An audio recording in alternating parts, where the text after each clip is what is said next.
Pyrolysis reactors were delivered from doing on September 27, 2023, to sets of pyrolysis reactors with a daily processing capacity of 15 tons ordered by our customers in Shandong Province, China were delivered. Because our customer recognized the technology and process of doing pyrolysis reactors, they finally chose us.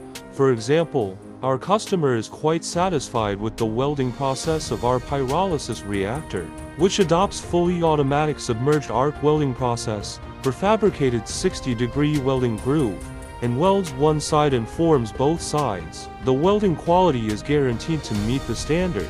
The width of the weld is the thickness of the furnace plate 1.5 times, to avoid defects such as pores, slag inclusions and cracks in the weld.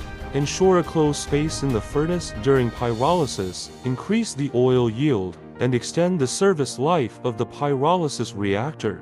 If you want to know more details about our pyrolysis reactors, please leave your online contact information or consult us for free.